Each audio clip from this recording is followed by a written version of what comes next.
So first of all, good morning, everyone, and thank you for joining our today's online meetup.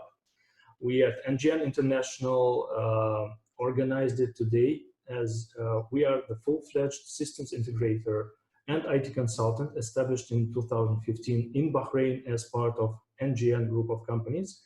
And my name is Vadim Bolotnov. I am Technical Operations Director at NGN International. And I will introduce our partners and valuable speakers today. Today with us, Pavel Melnichenko, Chief Technology Officer at Airome, who will explain how to make transactions confirmations on mobile phone convenient and secure. Hi, Pavel. Yes, hello. And also Tim Bobak, Middle East and Africa Director at GroupIB, will give us a deep dive into implementing an effective digital anti-fraud strategy. Good morning, Tim. Good morning. Thanks very much, Vadim. And hello to everyone over in Bahrain. Hopefully we'll have the quarantine over soon enough and we'll be able to come visit you guys in person.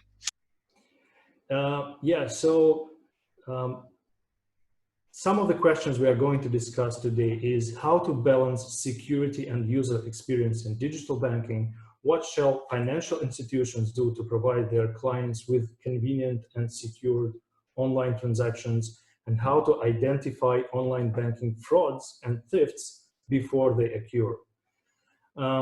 If you have any questions during the meeting, please use Q&A tab or conversations section. Just please check that you are sending to all panelists and attendees so all of us can see the question. All our today's guests will receive an online trial access to our partners solutions, which is PayConfirm, a mobile transaction authentication signature platform, and Secure Bank, a client-side fraud and attack prevention system. And of course, all of these trials can be configured remotely as per current situation. So we are planning to fit in 1.5 hours and finish by 11:30. So that's it from my side, and I wish you all to enjoy the discussion and have a good time today with us. So Pavel, the floor is yours, and good luck, and please share with us your presentation. Okay, thank you, Vadim. I will share my presentation. I will show you some slides.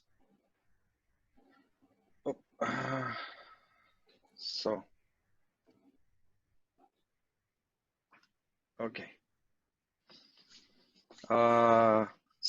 Can you see my slides? Is it okay?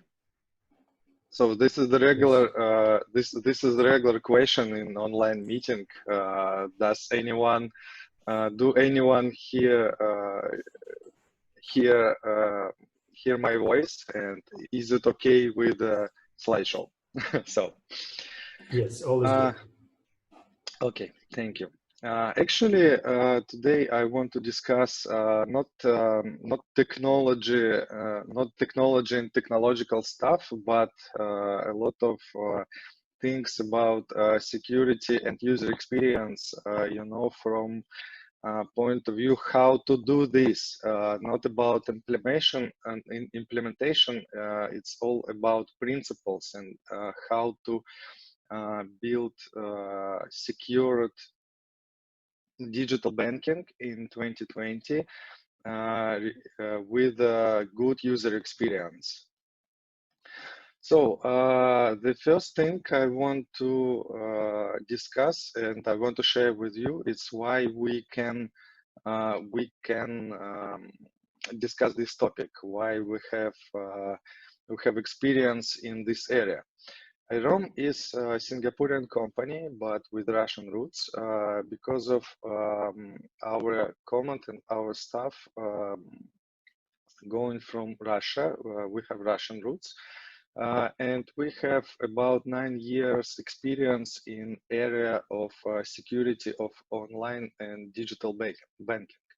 Our specialization is,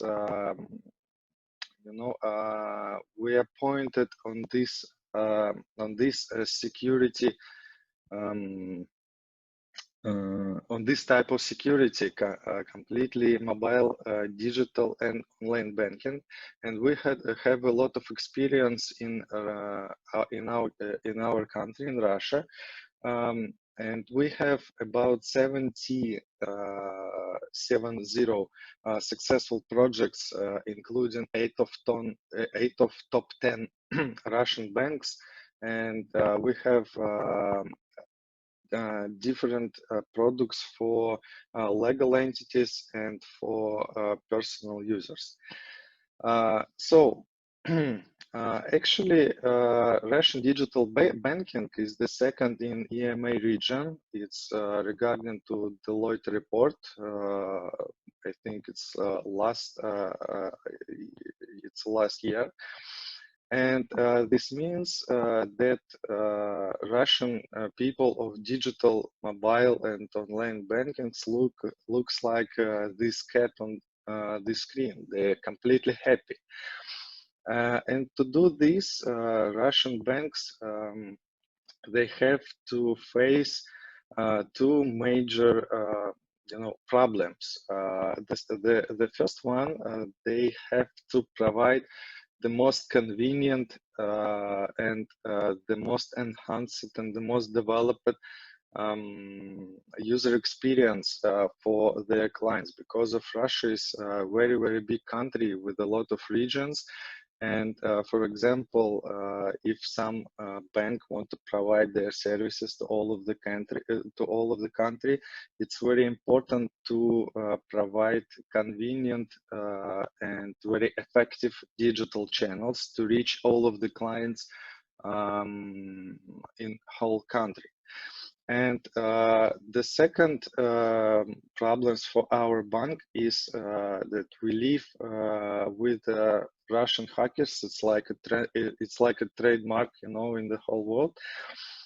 We live with them all entire life, and this means that digital channels, online and mobile banking, from one point of view, must be the most convenient and the most developed and provides a lot of services. And from the second point of view, these channels are always attacked by our criminal elements. Second place in the EMA region, we think that this is the good result, and it means that our banks, they requires from us, from vendors of security mechanisms and security technologies, to build the most secured and the most convenient tools to provide for end users of this of our banks. So and we see that in a few years, fintech companies and banks, they are trying to provide more and more and more enhanced and more and more developed financial services, and all of the banks, they want not to be just safe for your money. They try to build ecosystems, and someone tried to build like a super apps to involve the users in financial activities and to do all of the regular things like rent payment, I don't know, like make shopping, to buy tickets to the cinema or the theater, and all of this stuff they try to build in their ecosystem, in the applications or online banking or some services, and they try to combine all of this stuff around them. And this means that banks and fintech companies, they try to build all of these ecosystems together, because of bank, like a main branch of financial institution, this is not their business to build these services. And from another point of view, fintech companies who build these services, they need to have a financial underground under this. And we see that all of these movements go into like big ecosystems, which trying to provide for end customers a lot of services. And this means that security problems, they are going the one of the main points of building these services. So, and if we are talking about security, we know that bank, like big organization, can build around this infrastructure like a perimeter, and it looks like this fort on this picture. And they can make rules, they can make a lot of regulation inside this company. But when we are talking about providing services for end user, this organization cannot provide these security requirements and all of security stuff to end user, because this is not convenient, and this is very hard to explain to end user why he have to follow all of these security rules and to use all of these security mechanisms. And if they try to do this for end user, it looks like this. It's some kind of pain.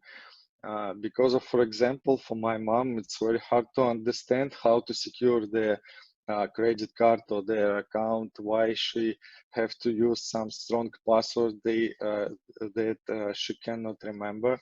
And to use, for example, like Vadim said, email to receive one-time password. My mother, this is not familiar with email at all. Not and it's very hard to explain her what is one-time password and how to receive one-time password via this email. So, and if we're talking about one-time password, we think, our company thinks that this is one example of a pain. Because of, we see that to receive one-time password, it can be SMS, or it can be push, or it can be, for example, email. It can be one-time password generators based on smartphone or separated device. This is a very inconvenient thing. For example, if you receive one-time password via SMS, try to receive this SMS if you are in roaming. We have an examples when, for example, you are like a CEO of a company, and you have to pay your employees in one exact day.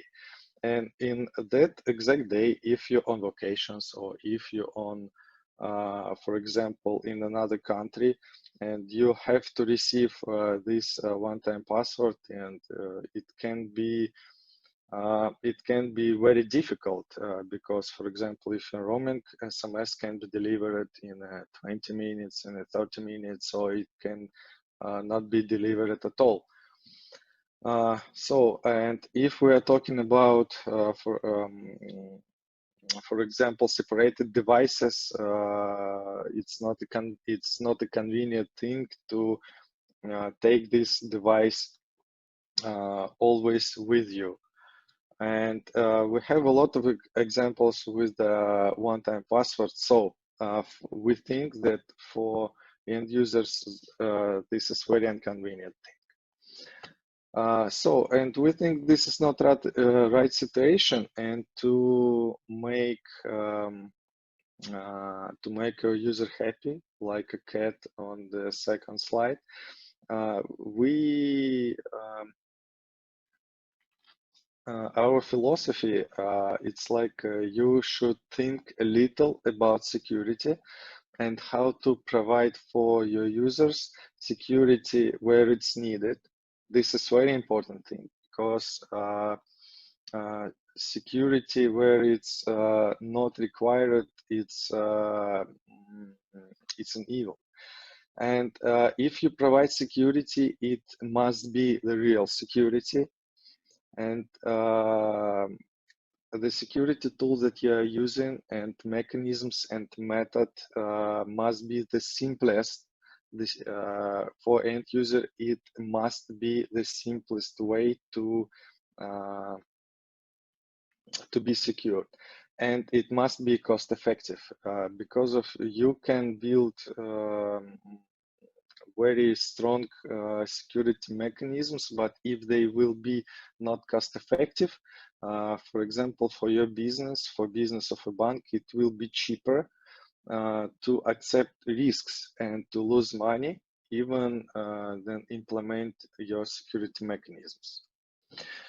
So, and we have started to talk about mobility, and we think that mobile device that every user has in our world and in our time, this is abilities for from security point of view, because we know that these devices, this is like a personal computers with a strong cryptographic, separated cryptographic chips with a lot of computing power.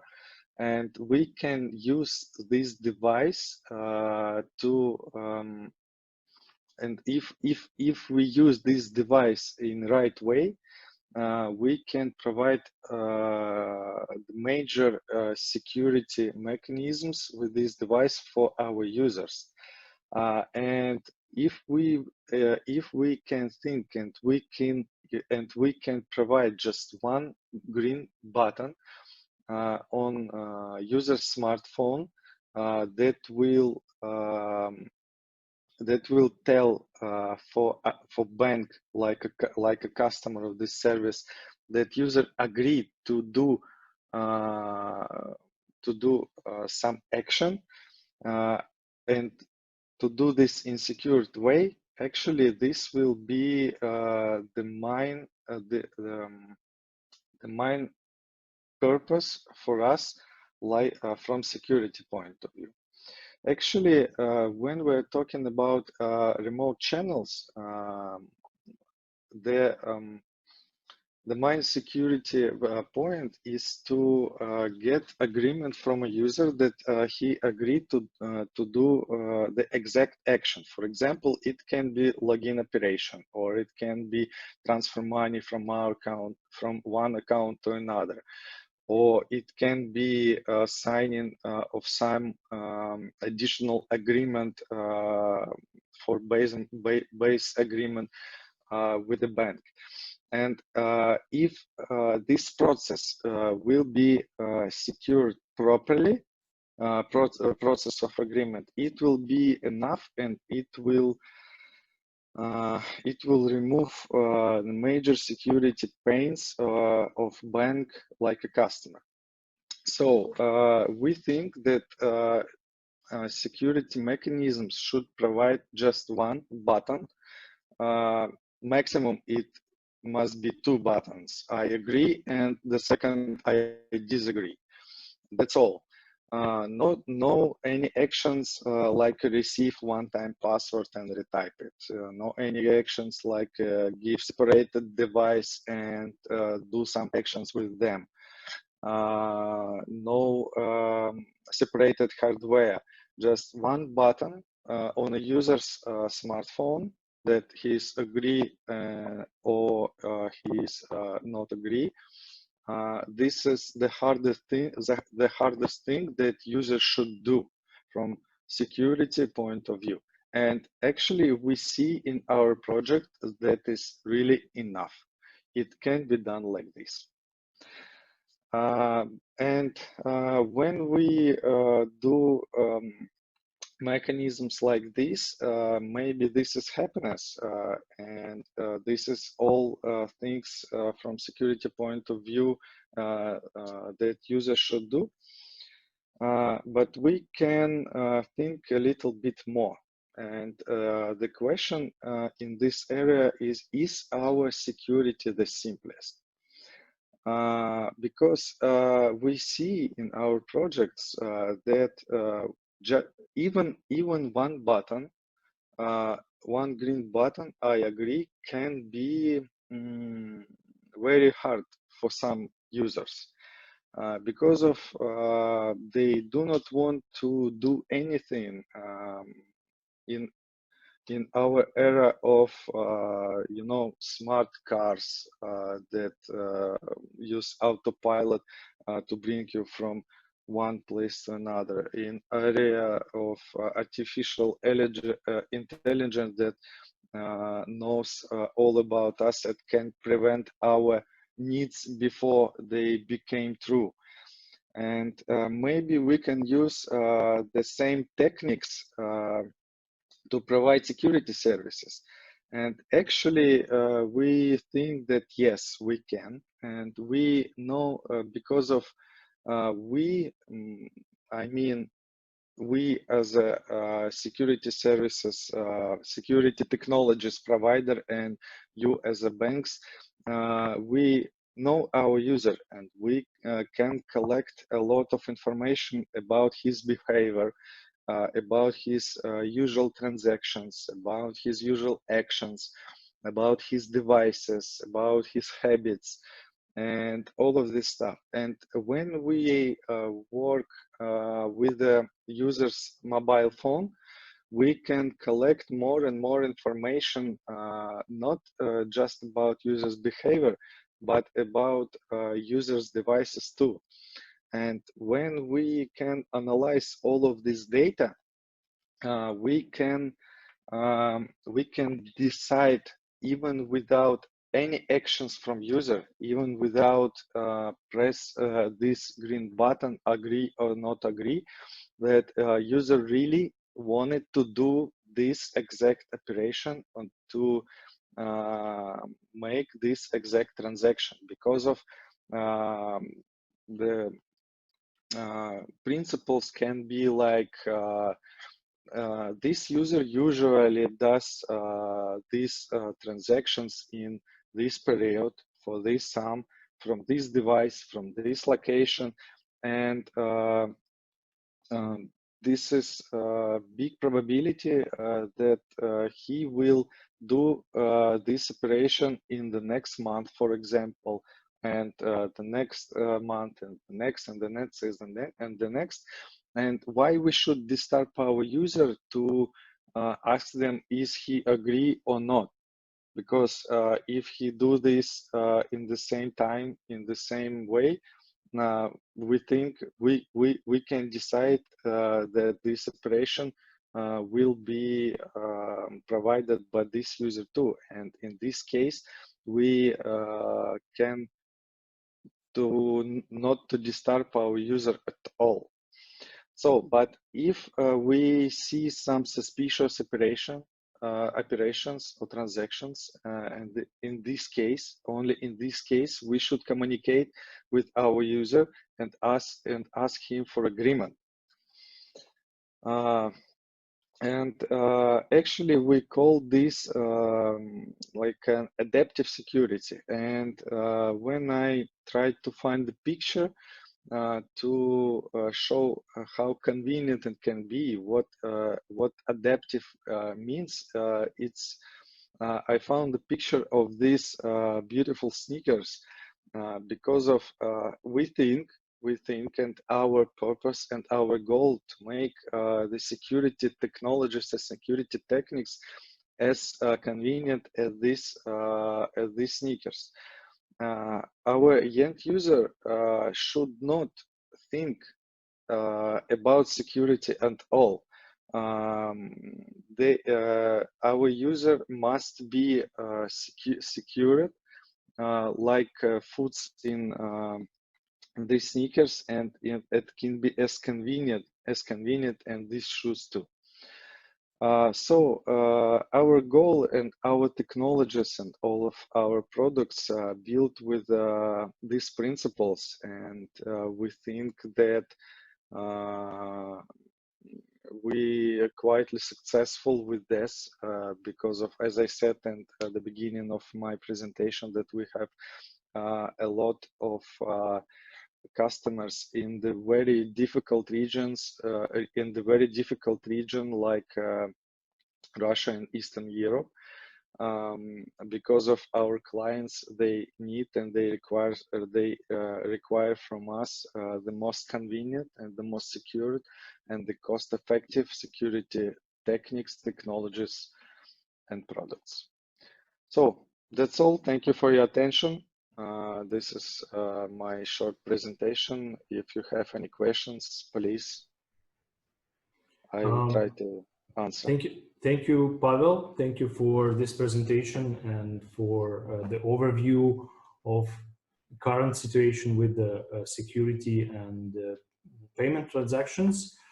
I believe we can ask our guests to send questions during the rest of the time of our online meeting, and at the end of the meeting we will aggregate all the questions and we will have a consolidated Q&A session. So let me remind you that please use Q&A tab or chat for asking your questions, and I think we can continue with our second speaker team, who will tell us more about secure banking and how to eliminate threats and threat actors through a mobile security and mobile banks.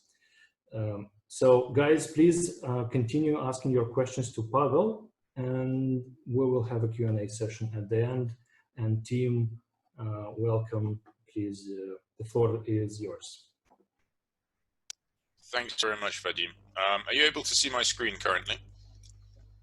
Yeah, I do. Maybe we can ask our if you can see it, then guest. I assume that everyone will be able to. Yeah, hopefully. So basically, as we outlined at the beginning of the call today in discussions, we're obviously talking about a holistic problem, which is digital fraud, and that happens across all the different channels, whether that's PC or web. And there's a number of ways of preventing this kind of fraud from happening. I think that most financial institutions primarily focused on, making sure that their environment itself is secure. So whether that's with firewalls or other IT security infrastructure, having a SOC. But one of the key problems that we see that pretty much all organizations are having and struggling with is that the fraud protection and prevention teams are very squarely still in the 20th century. A lot of the teams in that area do not understand the various different types of digital fraud. And as you can see here, there are many different types. It could be initially starting from social engineering, malware, user account fraud or money laundering, payment fraud, so card not present based fraud, additional attacks through different devices, using for example, mobile device APIs, and through additionally bots. What we've seen that primarily over time, banks still haven't managed to keep up with this, and there's almost like a political football that's being passed between the two organizations or two parts of an organization, where fraud doesn't understand the digital channel and attacks are increasing. But at the same time, the cybersecurity guys don't want to get involved because they consider that their job is just protecting the infrastructure of the organization, but not its customers. Well, unfortunately, that situation's changed because of the amount of fraud that is now taking place. If you think about any of your friends and family, how many of them, in the last, let's say, 3 or 4 months, let's say since the beginning of the year, have come to you and said, my card was compromised, or someone tried to use my card online in digital payment, and either they stole money and or it was successful. I mean, I can think of at least 3 or 4 people not in sort of cybersecurity, but through members of my family and extended, acquaintances who have faced any of these kind of attacks, whether it's malware, whether it's card not present based fraud. So, if you put that at a level of the country like the UK, you're talking about millions of attacks every year, and those attacks are now going global. I think one of the issues, though, that's currently taking place in markets that I cover, such as the Middle East and also Africa as well, is that because of the lack of awareness in anti-fraud departments, they're not able to understand the full scope or the full impact or the full totals of digital fraud that are currently coming in, and they're being misclassified as traditional types of fraud. So there are all of these new types of attacks that are possible, and they carry less risk for fraudsters and for criminals, because obviously if you can sit in, let's say, the United Kingdom and attack Bahrain from here, and steal from banking customers, but then receive funds, let's say in the United States, that you can then launder using Bitcoin, what's the risk? If you're versus, for example, going and doing, the traditional methods of fraud, like check fraud or, robbing a bank that has a much more physical impact, it's very obvious that criminals are going to switch towards these kind of attacks. And as banks grow their digital channels, and as we discussed, as end users start to become more digitalized and their habits change, the scope for online attacks increases massively. So what essential, what should be done about this? Well, basically, there's a bunch of technologies that you can use across your entire digital environment. So you might have a mobile application. You can put SDKs into that for monitoring. You might have a web app, for example, or a series of web applications, for corporate banking, for retail banking, for you might have it for insurance. You might have digital sign up. That's another thing that banks are increasingly doing, is allowing for a fully digitalized sign up process. Now, what you need to be doing is then looking at those particular sessions from the very beginning. So from the moment someone opens their mobile application until they shut it down, or the moment that someone first touches your site on their digital journey, and you need to be monitoring that. And this could be pretty much anything. It could be, just looking at their behaviors, how they're clicking. Does that look like their previous sessions? It could be their device fingerprint. What does that device look like? How has it changed over time? Are there specific malware-based events happening on the end user's device, or their remote access tools? Is there bot activity? All of these different technologies need to be instituted on internet banking sessions. The reason is because otherwise, large amounts of fraud do happen. I mean, there's obviously quite shocking statistics about it, but the cost on a global level is now reaching multi-billion-dollar levels. And if it hasn't yet visited you too heavily in Bahrain, we do see that in other markets where there's I guess maybe a higher population size or a higher digital risk footprint, or countries that are targeted more because of their size, like Saudi Arabia, they're obviously having very, very significant levels of fraud, and they're having to now integrate this digital analysis into their traditional anti-fraud tools. So whether those are platforms like RSA or FICO or SAS or Interlinks, they're pulling all of this data about the digital session and then using that in real time in order to protect the transactions that are linked into core banking. So a quick word for maybe some of you guys who are more focused on the cybersecurity side, or maybe vice versa on the fraud side. In a financial institution, there's pretty much always some kind of anti-fraud platform. If there isn't, then you might have a lot of fraud.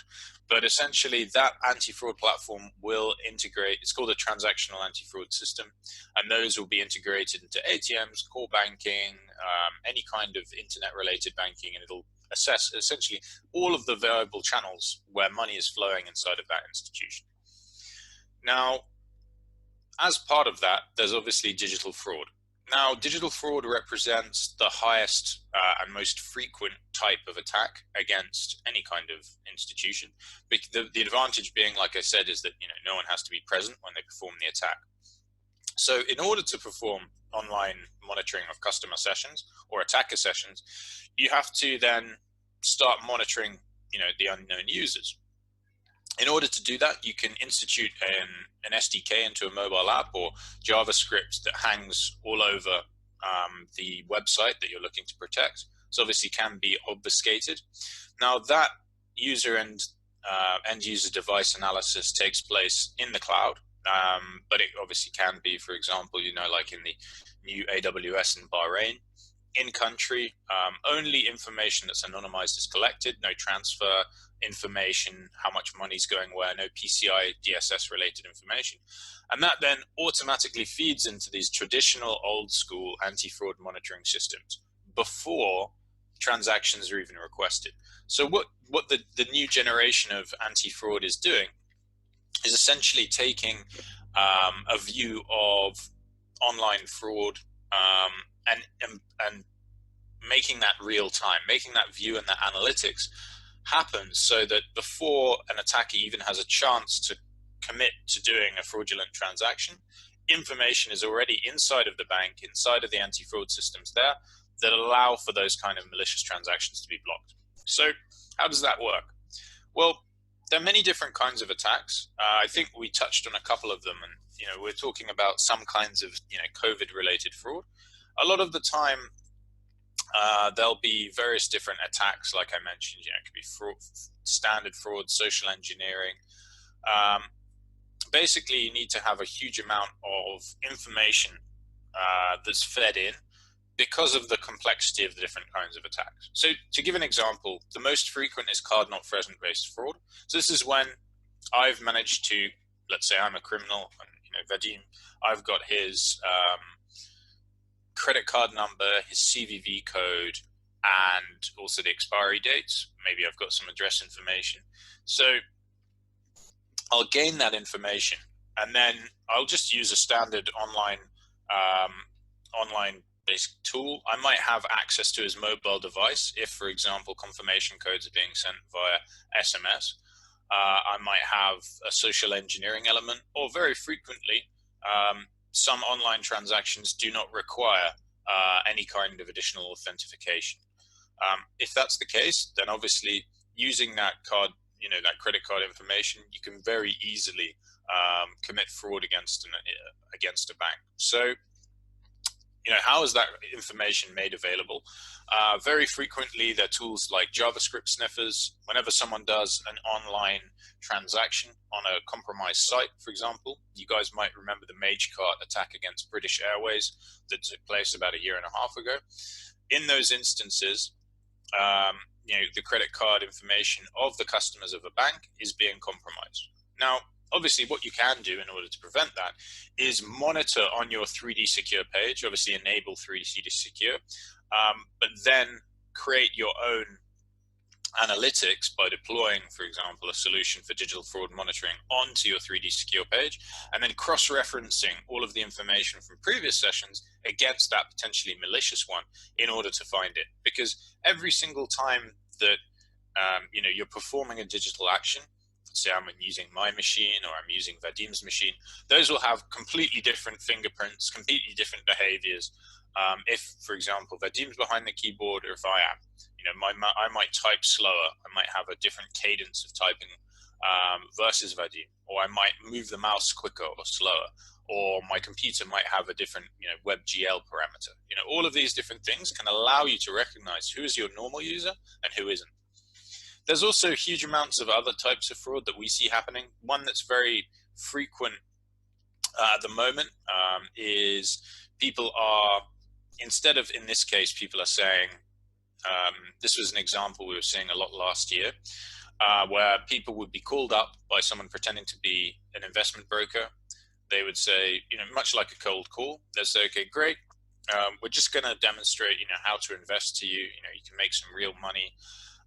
And then what they would do is they would use that opportunity to install malware on the person's PC. In this instance, it wasn't actually malware. It's a legitimate tool called AnyDesk that very frequently, administrators use in networks. And then they use that presence in order to then gain access to the victim's device, then what they did is they took out loans that they then stole from those victims' accounts. So if they have that level of access onto someone's machine, obviously they can perform, they can hide windows, they can, by that I mean like interface windows inside of the Windows platform, so that no one knows, for example, that their online banking session has been hijacked, that they are still logged in, for example. And then with some additional social engineering, any additional steps through that process may be then performed. So we're seeing many different kinds of new types of fraud. And then obviously this can be picked up by, for example, types of detection based on signatures, based on behavioral analytics. You're also able to identify, using, for example, digital analytics platforms, who is attacking when and where. So, for example, there might be a specific syndicate of fraudsters who are targeting Bahrain. If you have multiple deployments of solutions like Secure Bank, but from the same vendor, then in most cases, you're able to then also identify between different banks and share telemetry, all of the different kind of fraud information about digital attacks and about the people who are targeting your end users and your customers. And this obviously then allows for much quicker detection, much more effective anti-fraud platforms, and better customer engagement, better financial stability, which I think, given the events that are happening at the current time, I think one of the things that we don't need more of is financial instability. So given the fact that you can use platforms like this to cut down losses to banks, to keep customers happy, to make sure that customers, and your staff, in fact, aren't dealing with customer complaints or money refunds, one of the great steps that you can have is securing your customers becomes a professional, competitive and professional advantage. It also decreases the amount of time spent, in investigating attacks. So, underlying this, we operate with Secure Bank, both with the mobile application and the web-based monitoring using device fingerprinting. So the entire platform is tracking the changes over time to a specific end user. And that allows you to identify, for example, if someone is a legitimate user or if, for example, they're spoofing a device. Similarly, criminals are increasingly using bots in order to perform attacks. And that's, for example, to transfer money out of accounts. That can be for performing repeat actions like checking the balance of an account before payday or just after payday, so that people can steal the maximum amount of money once they detect an increase. It could be end user behavioral analytics to identify if it's me or the normal end user behind the keyboard or someone new. And this could also extend to measuring how someone types in real time and the cadence is there in order to identify if someone is, again, a legitimate user or if they are, in fact, an aggressive attacker. Obviously, as customers have migrated towards the digital channel, increasingly, both Android and iOS have to be protected, as well as in some instances BlackBerry, although that is decreasing in popularity. There's still a number of threats that happen on the mobile channel, and that scope for attacks on the mobile channel is increasing. So many of the threat actors that we see are installing fake applications now for end users. They may be performing SIM swapping based attacks or bots attacking via mobile APIs. You've got to have visibility as a bank into those channels, regardless, in fact, of whether you're going to be protecting your end users. If there's mobile APIs that are available, that can lead to very serious breaches and repeat attacks and high-level financial losses that are hard to hide and have to be disclosed. So mobile is essential. There also has to be an element of graphic analysis. I believe I'm in a PowerPoint presentation, so I should be able to play that, indeed. And you should also be able to then understand how these kind of attacks are happening. So, for example, you need to understand who is targeting you, how they're building, their campaigns over time, and allow your analysts to be able to visualize this. A lot of the time, it's not very tangible for an individual or a financial institution or even a manager in a bank to understand the full scope of the fraud that they might be facing and the problems they're in. By performing a proof of concept using our system, obviously you can get a full view over what's actually happening on your internet banking landscape.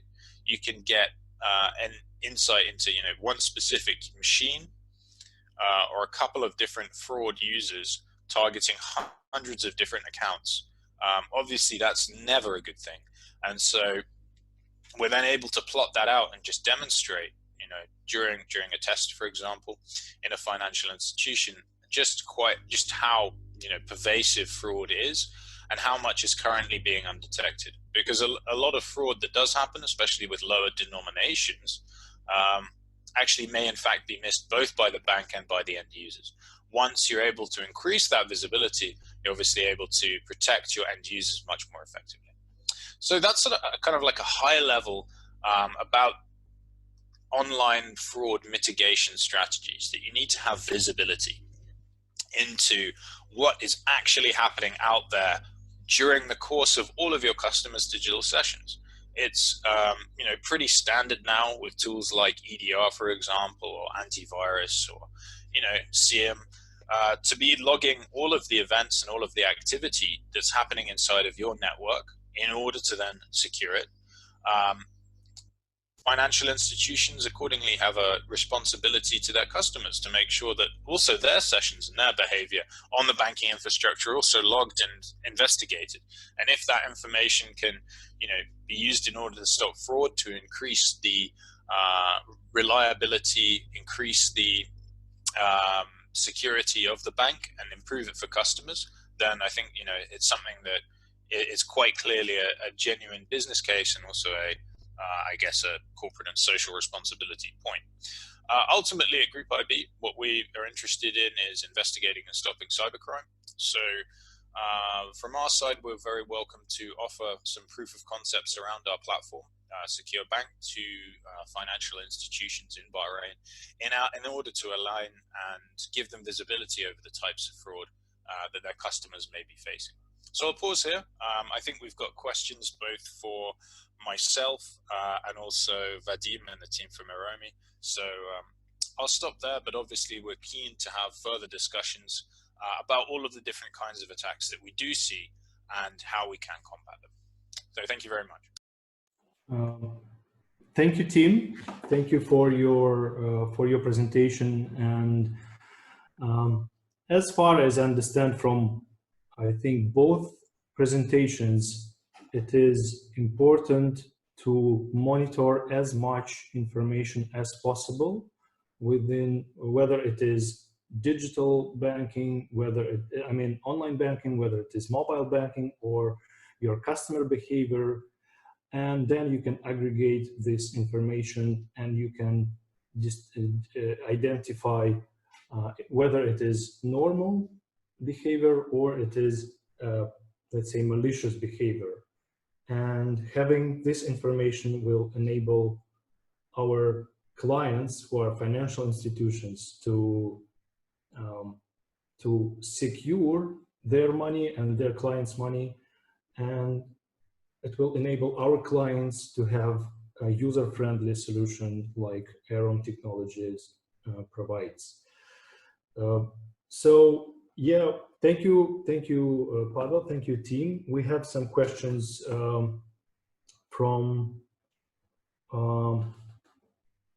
for Pavel. How many banks in Bahrain or in Gulf region have implemented the SDK security set up for online banking? Well, from the sorry, was that to Pavel? Sorry, that's to Pavel. Sorry, my mistake. Yeah, I think Pavel, it's question for Tim. Yeah.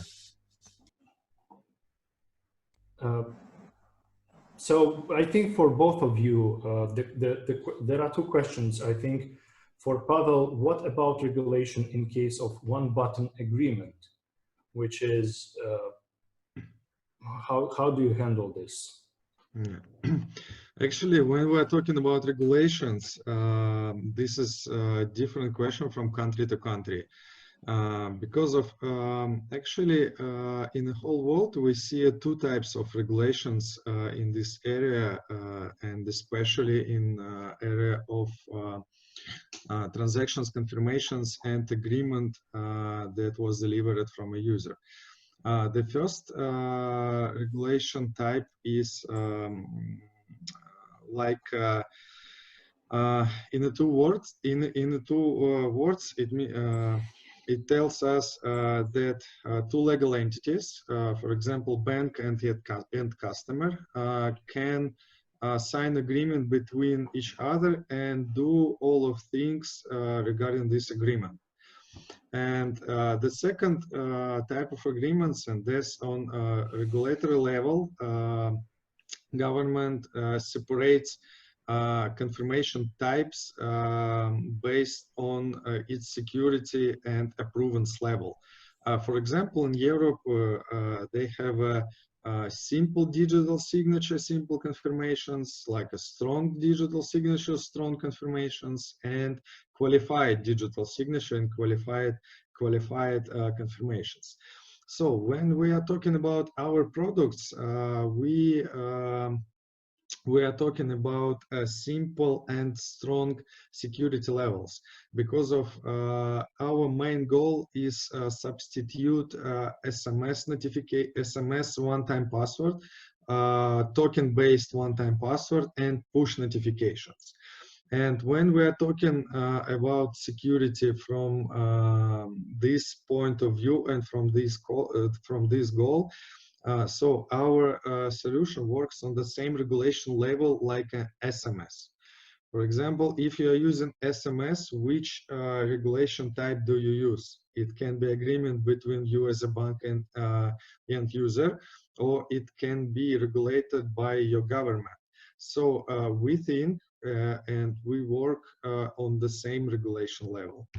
If you need a more secured from regulatory point of view solutions, for example, for qualified signature, for qualified confirmations, usually it means that the solution that provide these services must be approved by government, and it means that it must be audited and like a certified. So we have experience in this area. Actually, one of our types, one of editions of our products have governmental certification in Russia. For now, we are in process of common criteria certification in Singapore. So we have experience in this area, and if you need the more if you need a higher level of certification and regulation, so we can provide this, we can do this. I think this is not a problem. So something like this. Thank you. Yeah, thank you, Pavel, for the answer. We have another question. I think this is for team about the SDK. And I think that there was another question about how to integrate your platform with the current anti-fraud banking system. Sure. So can you comment on that, please? Yeah, I'll comment on both. So to address the first question is that when we're feeding data into existing anti-fraud platforms, pretty much all anti-fraud platforms are designed in order to ingest some kind of API data. We've got out-the-box integrations with the majority of major anti-fraud platforms. In the Middle East, SAS is very popular, which is a core banking system that also has anti-fraud functionality. But all the main guys like FICO, GBG. I'll struggle to name loads off the top of my head, but Interlinks, Bottom Line Technologies, ACX, ACL, those kind of basically anti-fraud platforms we have out the box straight into. For any others, it's extremely easy to then integrate the data, because it's just basically a piece of JSON that be coming into that platform with very clear parameters, like for example, risk scoring from 1 to 1,000, with 1,000 being very high, an event tag, and also a piece of information like it could be a hash of the username of the session, or it could be a transaction ID or session ID. Normally it's the session ID that we then link to inside of the anti-fraud system once we fed into it. So it's just essentially a question of enabling an API in the majority of cases. Then with regard to SDKs, it's pretty standard to integrate those. I mean, you just essentially deploy the SDK into the mobile application. Our engineers assist with that process and prepare the SDK from our side. It's very much a kind of like a drag and drop and then a testing procedure that then takes place for stability. And then that's deployed across, all of the end users as an update. So again, it's a very simple process. The customers never actually really notice that any changes have happened. The same goes for JavaScript being deployed onto, the web pages of a protected bank. That script is obfuscated as a normal bank script, and then the results of which are then sent to the bank directly and then proxied out to our engine for analysis. So it's pretty straightforward. I think someone also asked, are financial institutions in the GCC using these kind of solutions? Absolutely. We've got customers in both the GCC, Middle East, Africa, Europe, South Africa, Southeast Asia, the States, Australia. List is quite long. I think we haven't got much currently in South America, but then the maturity level there isn't very good. But pretty much everywhere where there is online fraud, we're seeing that banks are being very quick to adapt solutions that can help protect their customers more effectively. Because the issue of digital fraud is one that's now growing out of control. Thank you, Tim. Thank you for this answer. So, like in few words, as I understand, it's like a couple of days required to try the system, and it's quite let's say easy, and it doesn't need a lot of efforts from the financial institution itself to implement it. Am I right? For Secure Bank, it's very straightforward. It's just a question of, we've had POCs that have gone live within 2 weeks. And from our side, we're preparing a script and an SDK. From the bank side, they're putting a script on their website and they're then deploying an SDK into that app. If they've got developers who aren't busy or want to prioritize this project, it can be done very quickly. And then what we do on a proof of concept is we then run the analysis for around normally 6 to 12 weeks, depending on the financial institution and the kind of fraud that they're seeing. And that then gives us a view of their fraud environment. They don't have to integrate during the POC into their anti-fraud system, because we're still going to be getting all of the detects and the scorings on potential attacks. But if they do want to stop them, they're more than welcome to have that integration as well switched on. So it's a pretty simple process. Certainly no hardware changes are required, just code-based stuff. And Pavel, what about you? How quickly we can implement like a POC for customers in Bahrain? So actually, the simplicity of integration and simplicity of the project is one of our major goals. One of our main goals. So our record proof of concept is 4 hours.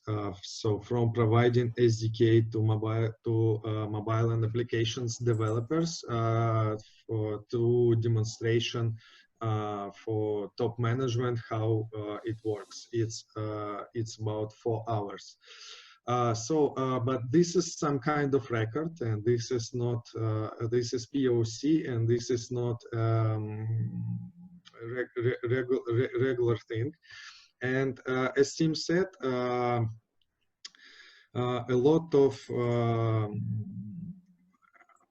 during integration, a lot of things depends on financial institution, because of from our experience, it takes more time to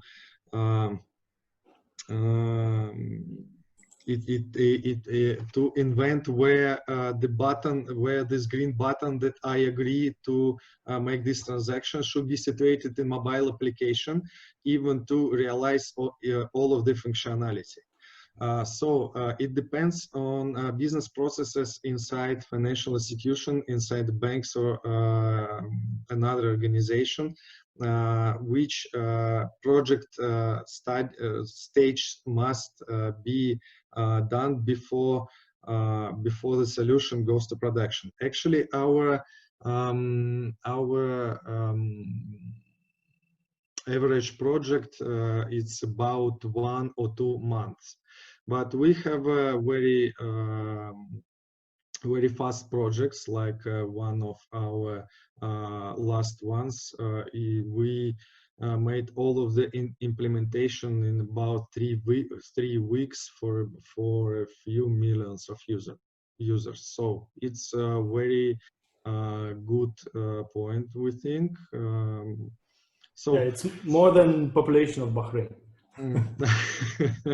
maybe, but as I said, simplicity is one of our main goals. So not even for end customers, but for end users, but for our customers too. Okay, thank you, Pavel. Thank you, team, for your answers. I think that's it. We have all the questions answered, and if any of our guests has answers later, they can always send it to infosec@ngnintel.com. I shared this email to our chat section, and obviously all of you can find a lot of interesting solutions by NGN International at our website. Please subscribe to our Instagram, NGN International. We are trying to post our partners' solutions and a lot of useful information there. So I want to thank all of you who joined us today, this morning, and have a great day ahead. And I wish you all the best, and stay safe and secure. So thank you, everybody. Have a good day. Thank you. Thank you, team. Thank you very much, guys, and looking forward to visit when all of this quarantine is over. Take care. Bye-bye. Definitely. Take care. Thank you. Bye-bye.